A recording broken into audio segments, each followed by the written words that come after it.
Pela manhã a manchete era o Eduardo Bolsonaro e o dia do não fico, né? Não fico no Brasil, fico aqui onde eu tô, né?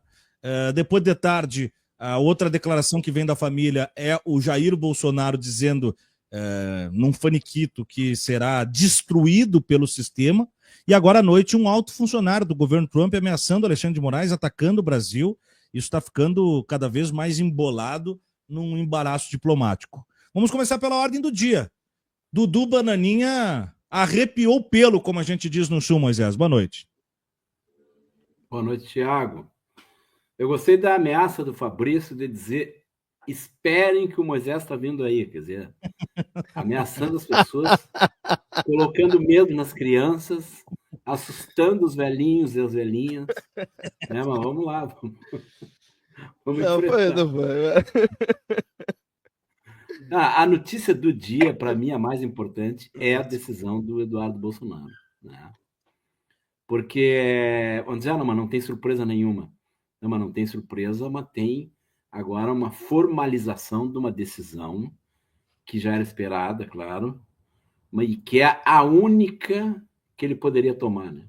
Vocês imaginam, quem de vocês imagina que possa acontecer de daqui a alguns dias o Eduardo Bolsonaro desembarcar de volta ao Brasil e reassumir a função dele em Brasília, que é não fazer nada em Brasília, a não ser conspirar? Quer dizer, não tem como.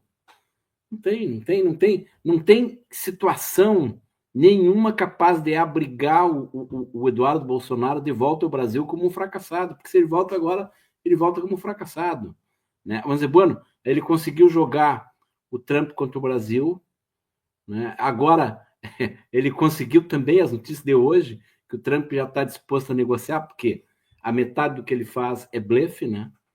Então o Eduardo Bolsonaro não tem como voltar para o Brasil. Uma coisa interessante, eu acho que tem uma coisa bem assim relevante para a gente entender o que ele fez. Olha só, essa notícia tem várias informações de manifestação dele, né? Tem inclusive uma coletiva que ele convocou para quarta-feira, mas olha só o que ele antecipa. Tiago, por hora eu não volto. A minha data para voltar é quando Alexandre de Moraes não tiver mais força para me prender. Olha só, a aposta que eles fazem é de que nessa gangorra, em algum momento, o Alexandre de Moraes não vai ter força para mandar prender o Eduardo Bolsonaro.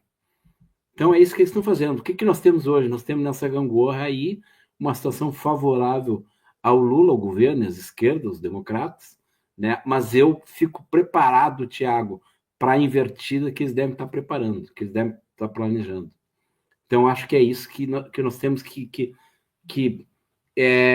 considerar a partir de agora, a possibilidade deles planejarem alguma coisa que é o imponderável, geralmente é coisa que nem tu, nem eu, ninguém imagina, e eles vão tentar produzir uma invertida depois de levar 7-1, né? Nessa questão do Trump aí. Ô Moisés, e daí o Eduardo, né, diz assim, eu não conversei com meu pai ainda, mas o melhor a fazer é ficar aqui e tal, porque eu cumpro um papel mais importante e tal. Ou seja, eu abri falando sobre isso, né? O bolsonarismo é tão covarde que ele nem formalizou ainda nos bastidores o seu plano pessoal de preservação da sua própria liberdade, no caso do medo de ser preso, e talvez isso não seja o desejo do Jair, né? Talvez o Jair precisasse do cara aqui para algum tipo de blindagem, mas também não seria um interesse coletivo do bolsonarismo, seria sobre Jair. Então Jair pensa em Jair, Eduardo em Eduardo, esses caras não saem nem pela família, né, Moisés? A situação deles é complicada. Começa com a fuga da Carla Zambelli, não é isso?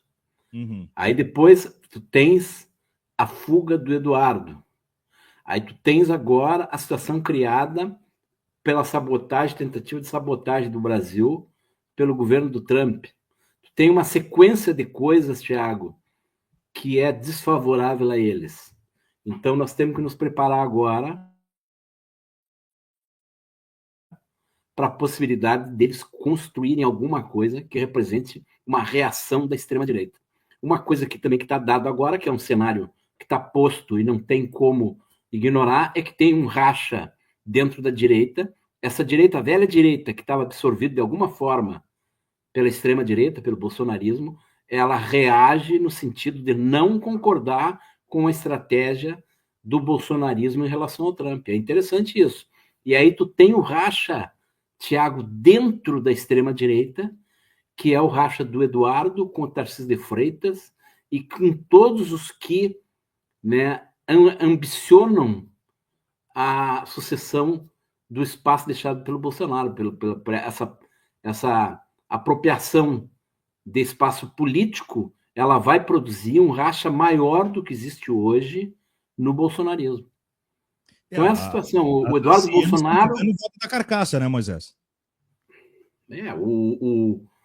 A situação de conflito do Eduardo Bolsonaro com o Tarcísio de Freitas, acho que está muito clara, né?